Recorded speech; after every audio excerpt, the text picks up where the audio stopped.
did you do to me, Vivian? Bakit nagkakaganito ko sa'yo? Inis na tanong niya sa sarili. Hindi ito nagpaalam sa kanya kaya ang inis niya sa asawa ay hindi nawawala. Mas pinili niya magstay sa isang resort. Mas malapit na rin iyon sa kinaroroonan ni Vivian. Habang hindi mapakali sa loob ng kanyang room, ay ilang beses niya ring tinawagan si Vivian ngunit hindi niya ito makontak. Hindi siya mapakali habang nakatingin sa labas. Salamin ang wall kaya kitang-kita kung ano man ang nasa labas. Mula sa room na kinaroroonan niya ay kitang-kita ang dagat, ang kalahating buwan at ang napakaraming bituin. Vivian's POV. Paikot-ikot na ako sa kinahihigaan ko. Magkalayo naman ang pagitan namin tatlo sa higaan kaya malaya kami makakagalaw. Hindi ako makatulog pero nang sulyapan ko ang dalawa tila tulog na. Humihilik na nga sa sarap ng kanilang tulog. Habang ako hindi makatulog sa kakaisip kung ano mangyayari sa akin pagkatapos ng bakasyong ito. What if malaman ni Mickey? What if tumatawag siya sa akin? Naiwan ko yung cellphone ko kaya hindi ko alam kung tinatawagan ba niya ako o hindi. Kinaumagahan, lumabas kami para mag-coffee. Narinig namin ang usap-usapang sa resort kami ngayon pupunta pagkatapos ng almusal. How's your night? Napatingala ka agad ako nang marinig ang boss ni Professor Alden. May dala itong cup of coffee. Umupo ito kaharap ng inuupan ko. Inilapag niya ang kanyang cup of coffee.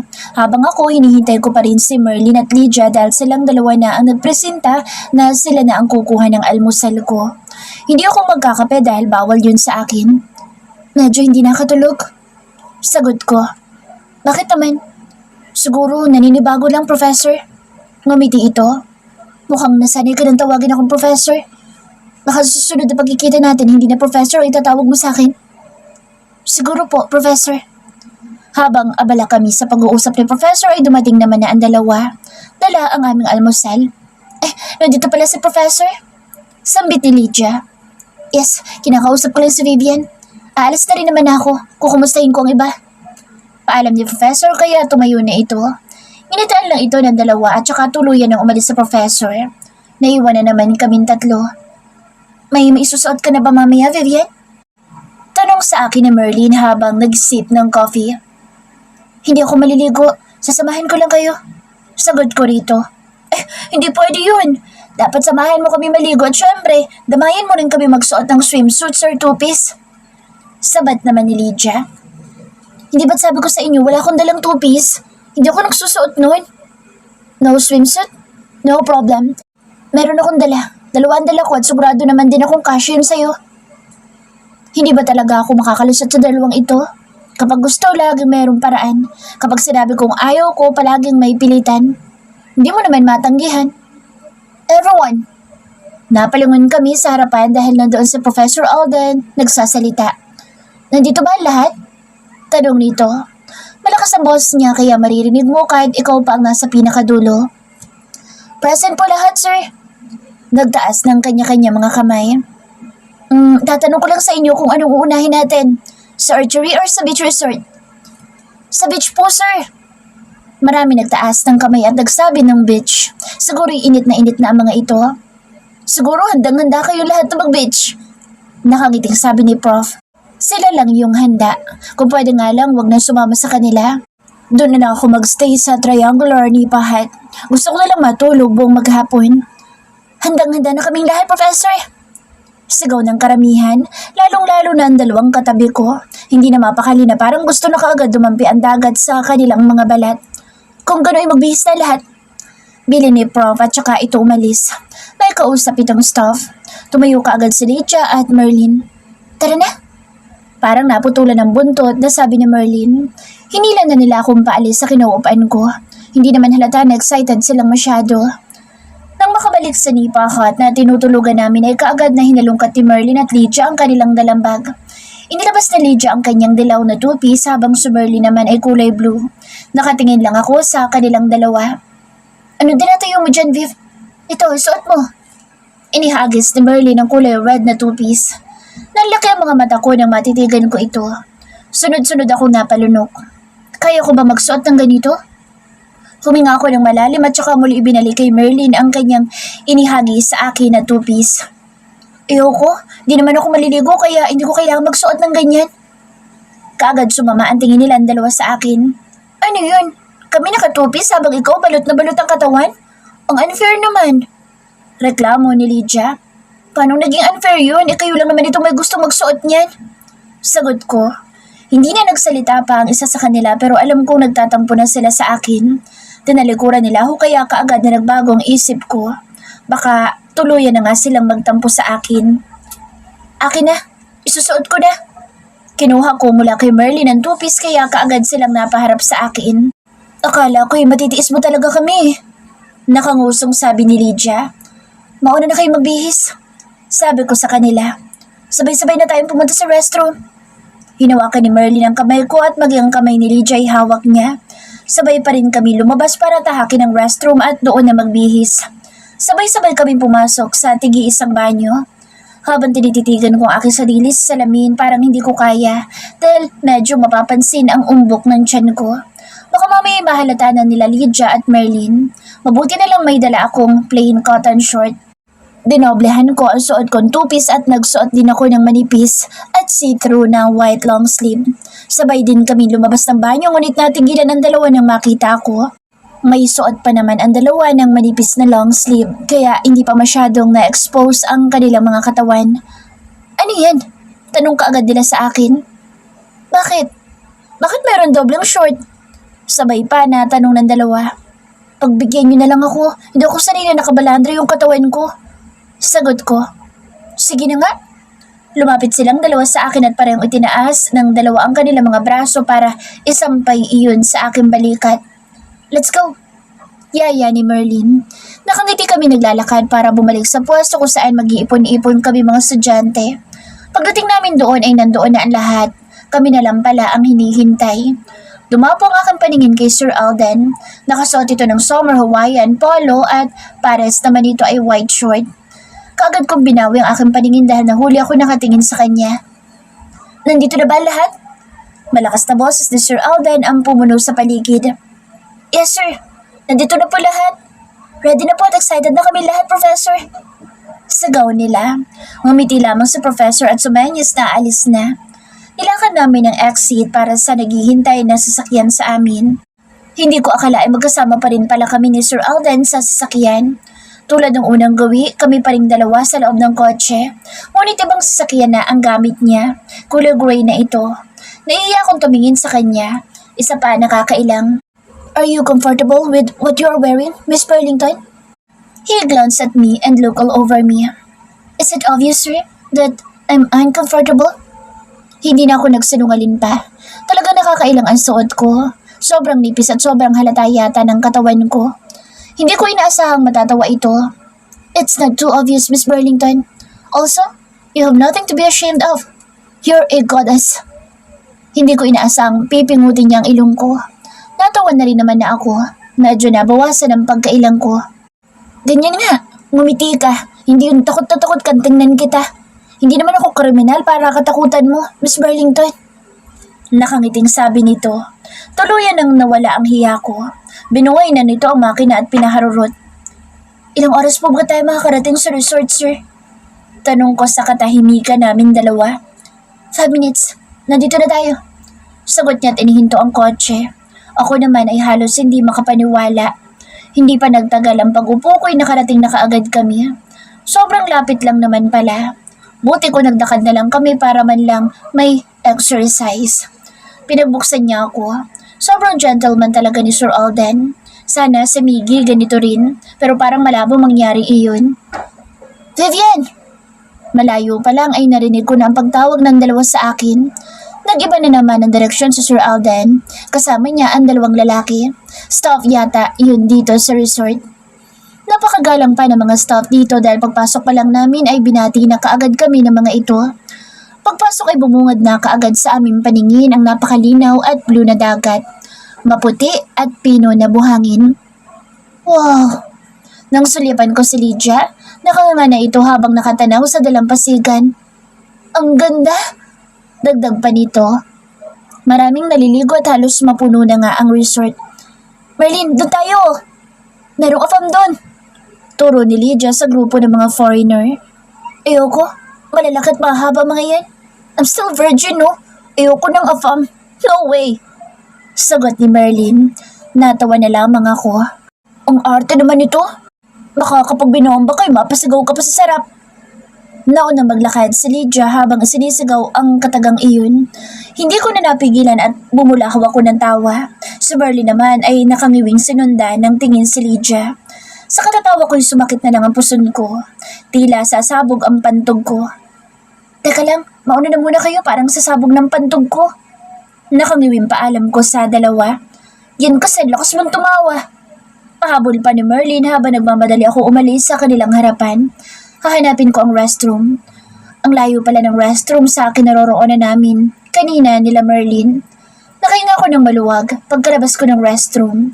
Inayos ko ang see-through na doble ko sa aking suot na two-piece. Psst! Sunod-sunod ang narinig kong pagsit-sit.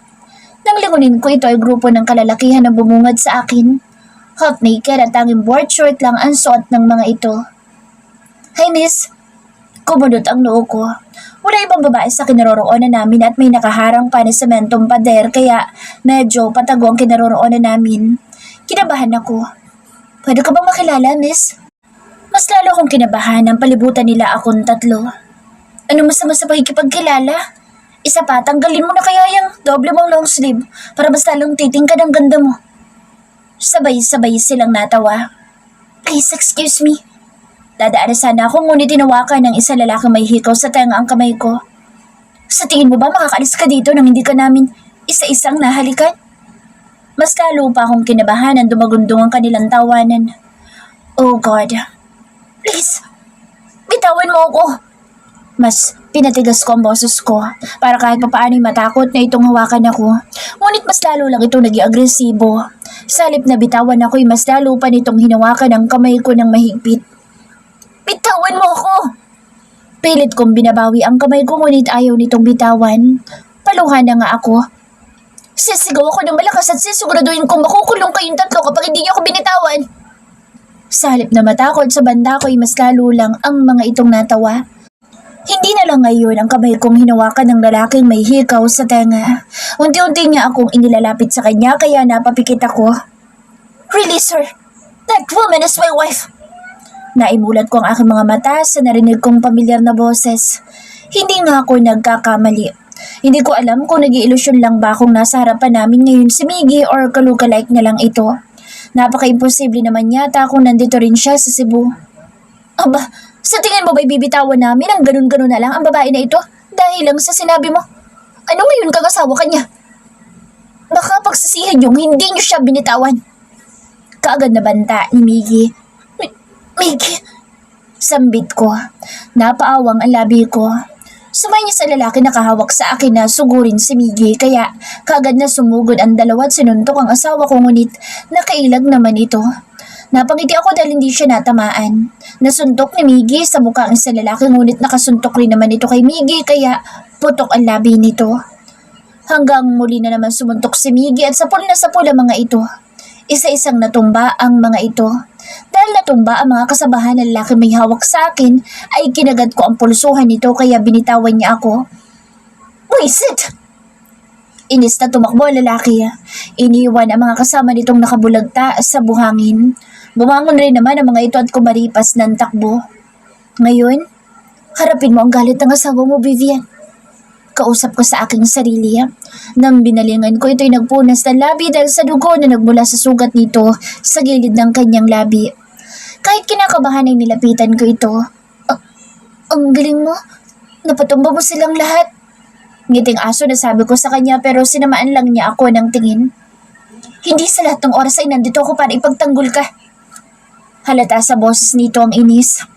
Napayuko ako sandali pero napatingala rin naman kaagad sa kanya at nagtama ang aming mga paningin. Sinuyod niya ang aking kabuuan. Napansin ko ang lalong pagkunot ng kanyang noo. Sino nagsabing pumunta ka rito ha?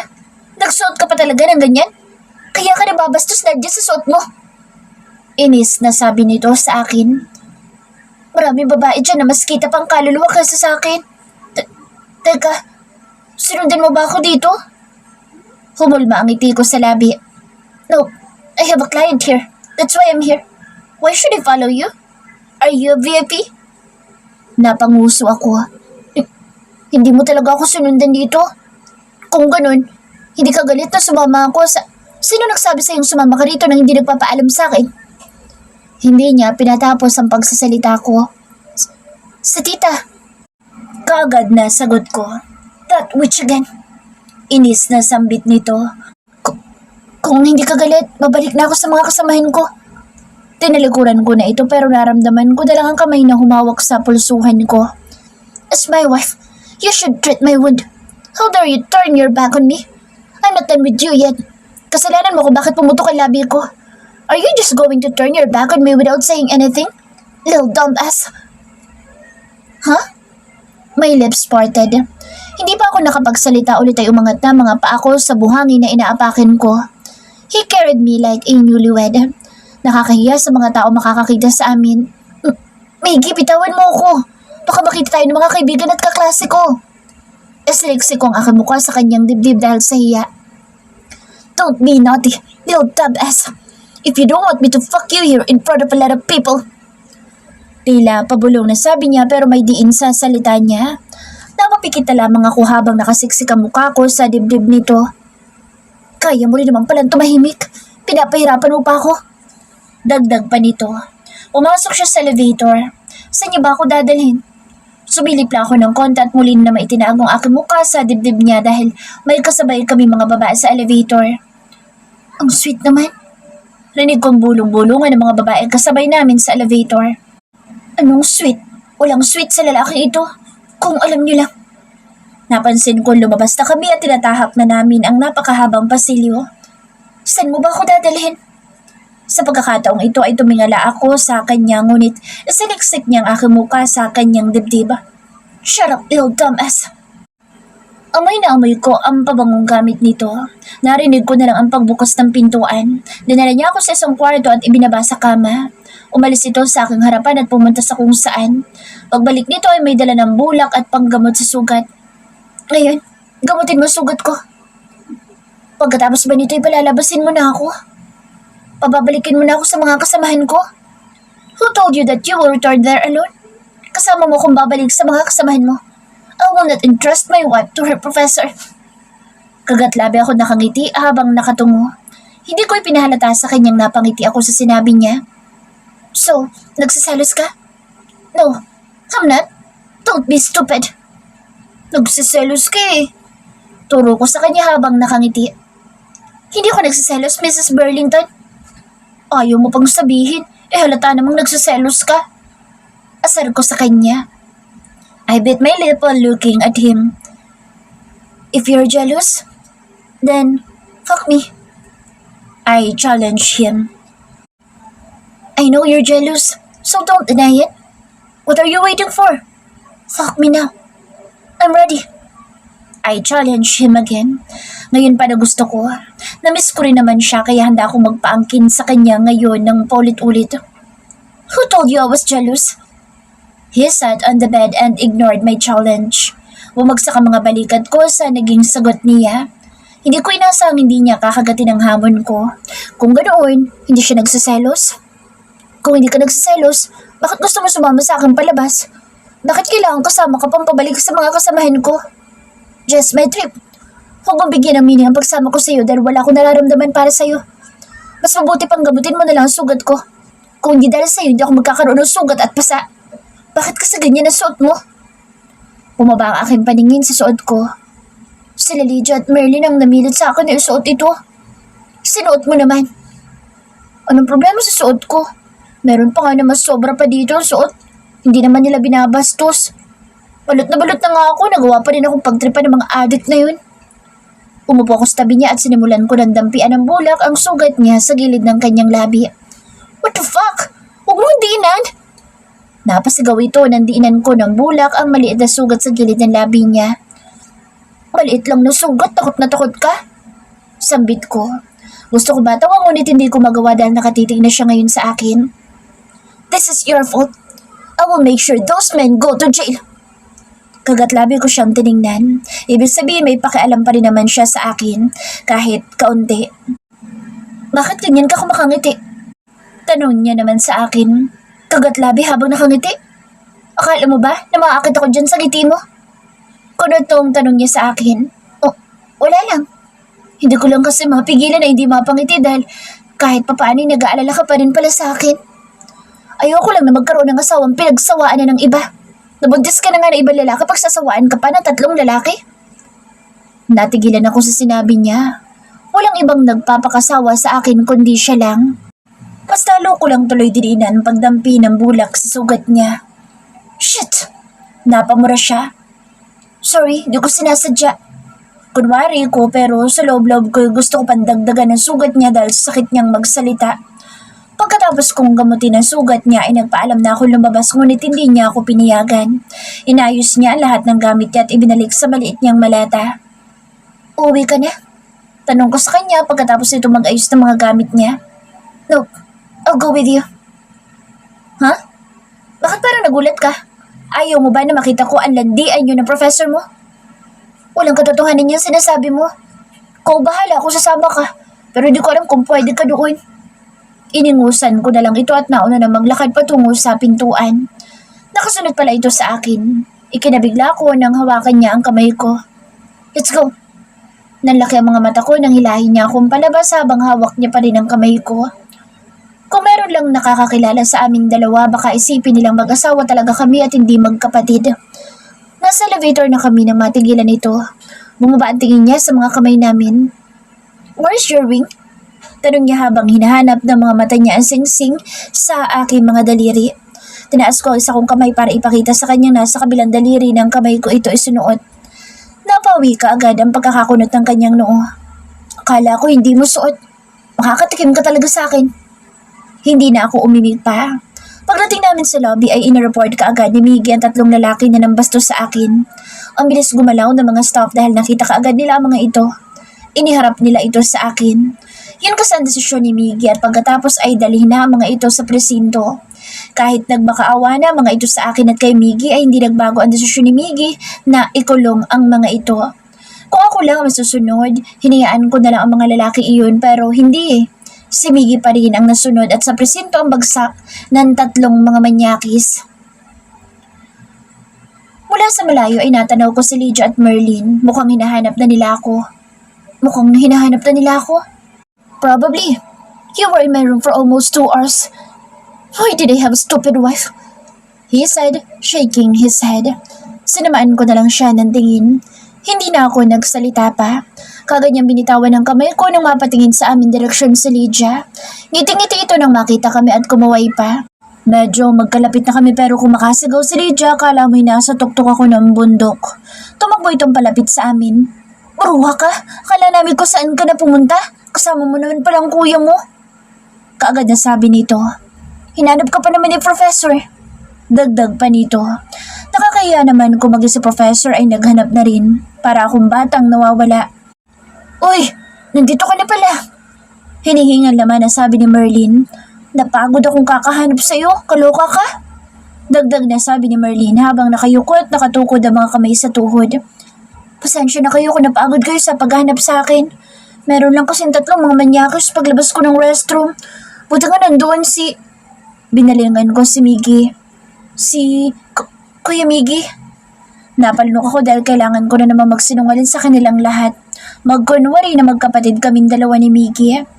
Nakita ko naman ang pagliwanag ng mukha ni Lydia habang nakatingin kay Miggy. Kuya Miggy, ilagay mo muna yung maleta mo sa cottage. Presenta ni Lydia at kinuha nito mula kay Miggy ang dalang maleta. Thanks. Sagot naman ang asawa kong handang magpalandi. Umikot ng pasimple ang aking mata. Nakasunod na kami ngayon kay Lydia. Ilang hakbang lang nakarating kaagad kami sa cottage. Napakalaking cottage. Kasya yata ang 100 na tao ngunit 31 lang kami. Nadatna na namin doon ang aking mga classmate at syempre si Professor na hindi mapakali. Halos hindi pa ito makapaniwala na nasa kanilang harapan ako ngayon. Sa wakas, nandito ka na, Miss Burlington. Saan ka ba nagpunta? Bakit nawala ka? Kung saan-saan ka na namin hinanap? Dama ko ang pag-aalala ni Professor. She's fine. She's with me. Dapat ako ang sasagot pero hindi na ako nakasagot pa nang unahan ako ni Miggy. My strict husband. Mr. Burlington, anong ginagawa mo dito? Pagtataka naman ang gumuhit sa mukha ni Professor nang balingan nito si Miggy. Actually, Hindi nagpaalam sa akin ang kapatid ko. Hindi ko alam na isinama mo siya sa isang bakasyon na wala akong kaalam-alam. Magpasalamat ka at hindi siya natuloy ang pagsamantalahan ng 3 lalaki kanina. Dahil kung nangyari iyon, baka pati ikaw ipakukulong ko. Hindi ko inaasahan ang naging sagot ni Miggy. Napangiwi ka agad ako at tumingin ng pasensya kay Professor. Totoo ba, Vivian? Tanong ni Prof sa akin. Ano ba akala mo sa akin, sinungaling? Magpasalamat ka dahil kapatid ka ni Allen. Muli sabi ni Miggy. Ako na yung nahihiya sa mga pinagsasasabi niya. Kung hindi ito titigil, uuwi na lang kami. Tumikim si Lydia. Kuya Miggy, pwede mo ba akong turuan na lumangoy? Nagpalipat-lipat ang paningin ni Lydia sa amin. Sumayas rin siyang kausapin ko si Professor. Hindi naman nakatanggi si Miggy sa pagtuturo kay Lydia na lumangoy. Sumama naman kaagad ito kay Lydia. Nakahinga ako ng maluwag dahil buong akala ko'y may mangyayari na naman na hindi maganda kapag nagtagal ang pag-uusap ni Professor at ni Miggy. Buti na lang hinila na ni Lydia si Miggy palayo sa cottage.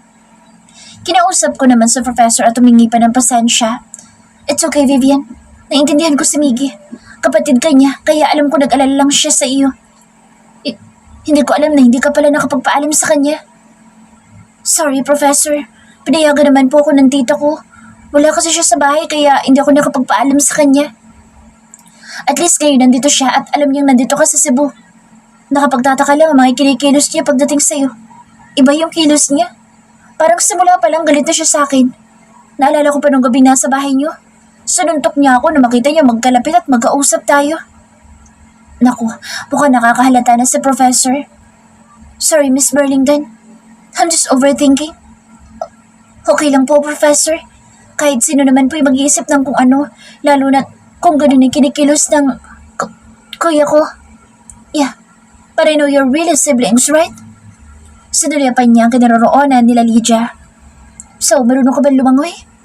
Pag-iiban nito ng usapan. Hindi nga po eh. Tama-tama, tuturuan kita. Pero sir, baka magtaka yung iba bakit ako yung palagi ninyong binibigyan ng special treatment. So what? Magre-resign na rin naman ako. Wala na akong dapat ikatakot pa kung malaman ng lahat na liligawan kita. Direct to the point na sabi niya. Huh? Hindi ba't sinabi ko sa'yo nung debo mo? Naliligawan kita? Totoo yun, Viv. Pabulong na sabi nito sa akin. Napalunok naman ako. Hinawakan niya naman bigla ang kamay ko para hilahin palapit sa dagat. Tanong ko si Lydia at Miggy. Tinuturuan nga ni Miggy si Lydia. Maliligo ka ba ng ganyan, Miss Burlington? Sinuyod ako ng tingin ni Professor. Suot ko pa nga pala ang manipis na long sleeve. Nang tingnan ko ulit sila Miggy at Lydia, napasimangot ako nang makitang nakatupis na lang si Lydia at tumatama na yung balat at dibdib ni Lydia sa mga kamay o braso ni Miggy. Gustong-gusto naman ng asawa ko. Nagpapahalatang babaero. Hindi ako maliligo ng ganito, Professor. Confident na sabi ko sabay hubad ng long sleeve na double ko. Napatingin sa kinaroroonan namin si Miggy. Alam ko naglandas na mga kilay nito nang makitang naguhubad ako. Ikaw lang ba marunong makapag-flirt? Dom yung mistake husband. Ngayon malalaman ko kung hindi ka ba talaga nagseselos. Inis na sabi ko sa isip ko. Pagkatapos ko maghubad ng long sleeve ay sinunod ko naman ng double na short ko. Ngayon naka one piece na lang ako. Mula sa malayo ay kitang-kita ko ang pagkunot ng noo at pagsalubong ng kilay ng asawa ko habang nakatingin sa direksyon ko. Napansin ko rin ang pagtitig ni Professor sa akin. Nahiya tuloy akong bigla.